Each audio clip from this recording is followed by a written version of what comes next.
sudah berada di lingkungan Polowijen, Kota Malang. Dan kami akan mewawancarai Ketua RT 7 RW 9 untuk mengetahui budaya gotong royong yang ada di lingkungan ini. Nah, kalau kata pepatah nih ya, tak kenal maka tak sogok. Tak sogok, tak sogok. Emoh, emoh, emoh. Tak sogok, tak sogok. Emoh aku emoh. Tak sogok, tak sogok. Emoh, emoh, emoh. Salah. Yang bener itu tak sayang. Nah, maka dari itu perkenalkan saya Adinia Nova Wardana dari nomor absen 4. Saya Cantika Yuliani Tias dari absen 8. Saya Devita Putri dari nomor absen 12.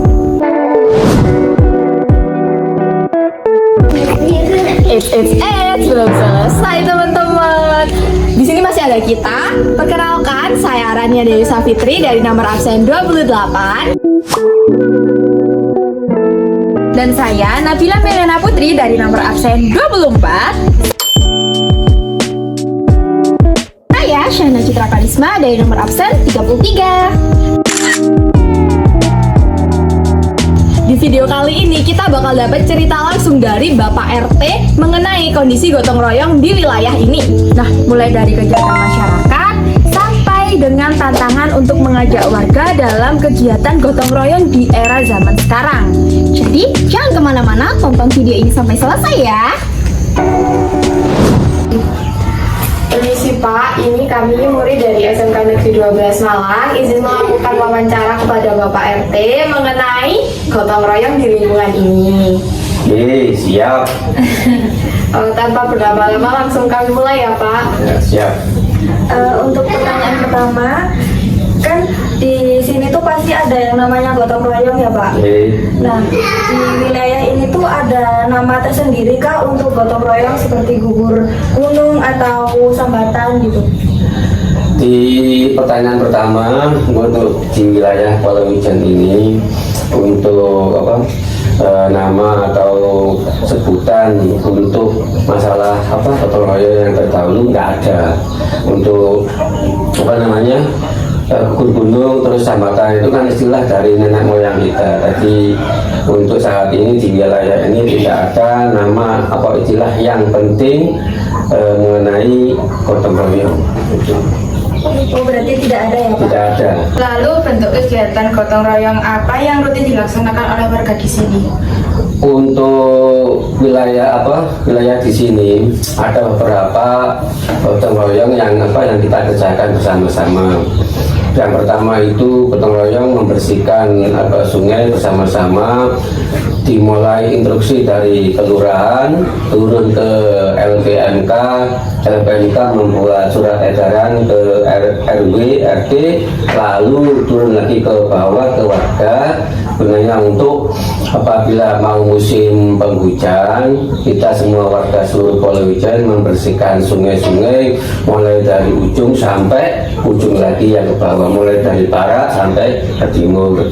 Terus yang kedua, setelah PRT-an untuk musim penghujan lagi, biasanya RT memberikan instruksi kepada warga untuk membersihkan lingkungannya masing-masing bersama RW, RT, seluruhnya membersihkan lingkungan, mencegah penyakit demam berdarah atau TB. Dan ketiga, di bidang sosial, kita apabila ada warga yang sakit walaupun itu berbeda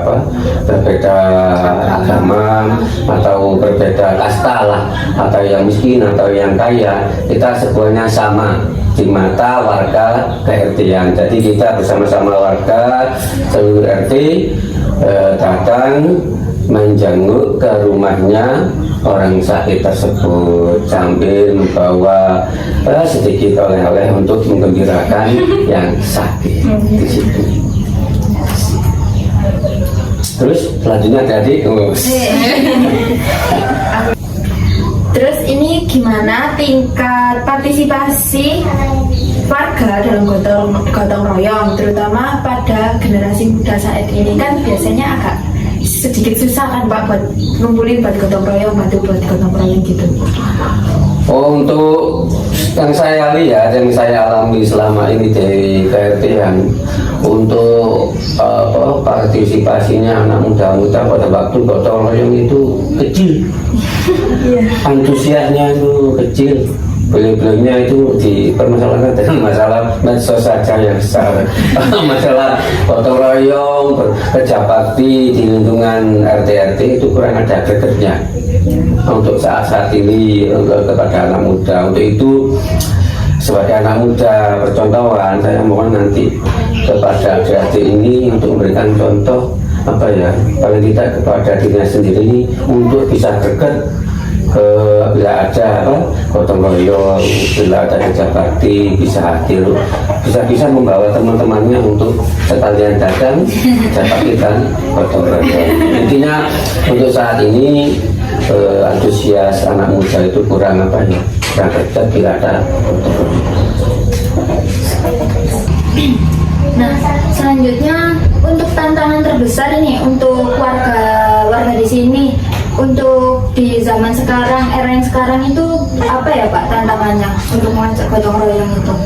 Tantangan yang paling besar itu ya kembali lagi ke warga, Mbak. Jadi warganya itu kalau tidak ada greget dari diri sendirinya untuk diajak kerja bakti itu sulit.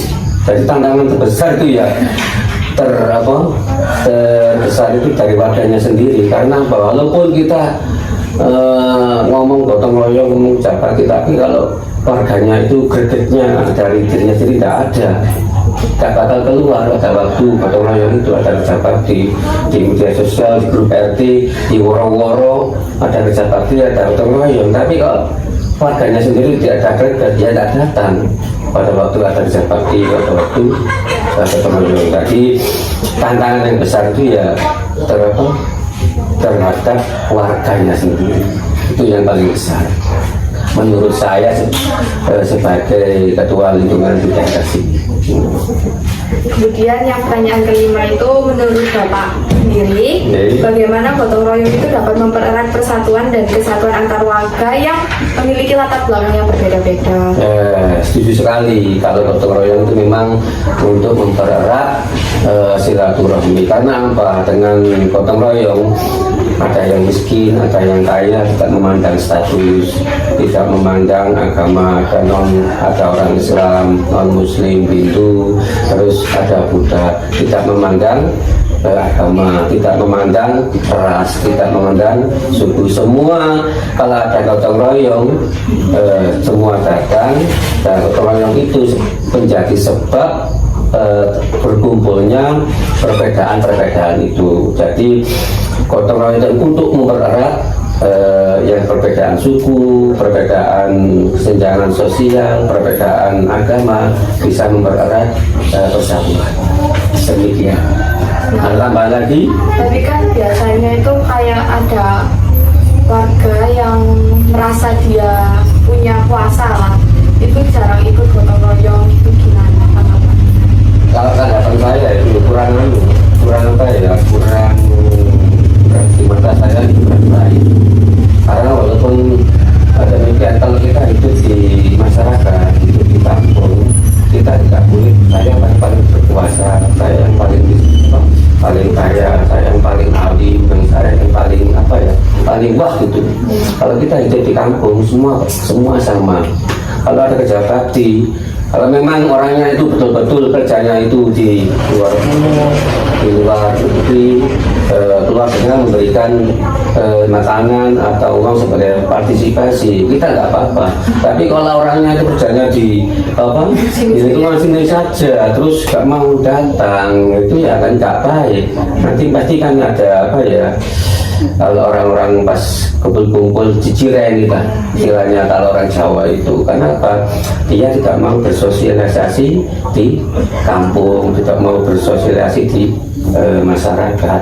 Gak baik itu, jangan dicontoh ya. Ya. Nah, hitungannya kan dari konflik ini, Bapak sebagai ketua RT itu cara menangani kasus kayak gini itu gimana Pak? Kalau saya itu pertama, saya himbau di grup-grup itu, saya himbau bahwa agar Jakarta semua warga harus hadir.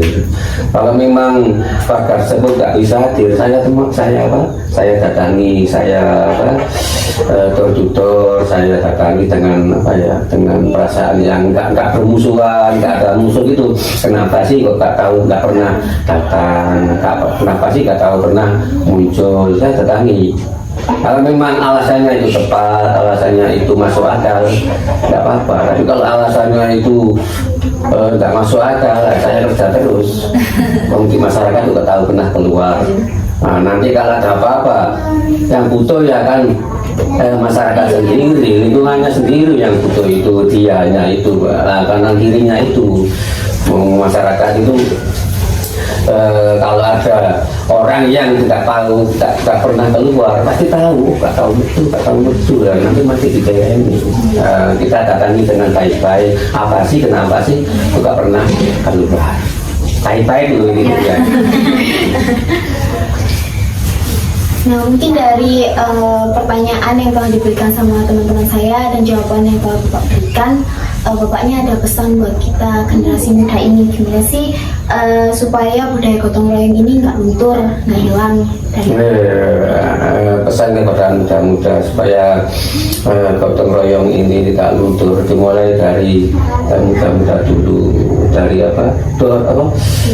diri sendiri dulu ya. Kalau ada bersabakti, kalau ada gotong royong minimal kalau apa itu datang, apa yang dikerjakan, apa yang dilihat itu minimal datang. Kalau setelah datang kita tularkan, teman-temannya ini dihubungi atau diborol lagi. Terus kalau sekarang kan zamannya medsos, zamannya HP ya. Sebagai anak muda ya harus punya inisiatif sendiri. Bagaimana caranya supaya gotong royong ini tidak luntur. Kan bisa woro-woro di grup, woro-woro di Facebook, woro-woro di IG. Kan zaman sekarang harus berjalan dengan kemajuan teknologi. Dia bisa memanfaatkan teknologi sebagai anak muda. Itu pertanyaan.